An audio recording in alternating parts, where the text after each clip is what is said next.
Hi everyone, আশা করি আপনারা খুব ভালো আছেন, আমরাও ভালো আছি। আজ 23শে জানুয়ারি নেতাজি সুভাষচন্দ্রের জন্মদিন, তার সাথে সরস্বতী পুজো।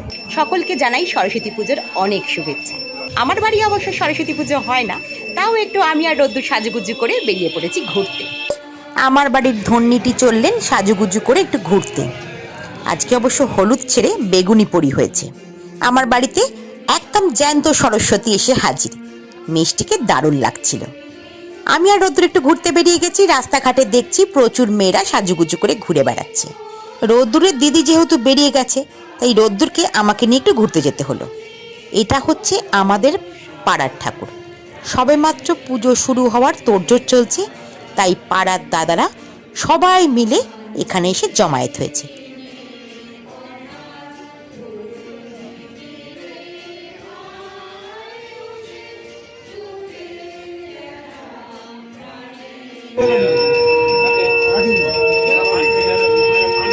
আমাদের বাড়ির সামনে ক্লাবটায় সরস্বতী পুজো হচ্ছে, সেটাই একটু দেখতে গিয়েছিলাম।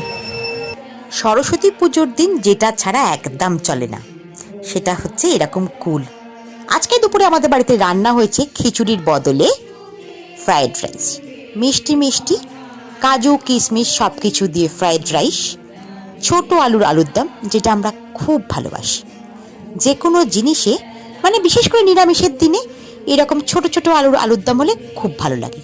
আর আমাদের বাড়ি যেটা করতেই হয়, কুলে বেগুনের টক। কুল তো আগেই দেখালাম, সেই কুল দিয়ে আর বেগুন দিয়ে চাটনি করেছি। আজকের রাইসটা দুর্দান্ত হয়েছিল। আর সরস্বতী পুজোর দিন খিচুড়ির বদলে ফ্রায়েড রাইস, এটা আমার শ্বশুরমশাই চালু করেছিলেন। সেই রীতিই চলে আসছে আর কি। আর খিচুড়ি করলেই আমাদের বাড়িতে আলুরি, বেগুনি, কুমড়ি, পাঁপড় ভাজা সব করতে হয়। রাইস করলে আলুর দম দিয়ে কাজ চলে যায়। আজকের ভিডিওটা কেমন লাগলো জানাবেন। বিদ্যার দেবী সকলকে বিদ্যায় বুদ্ধিতে ভরিয়ে দিক।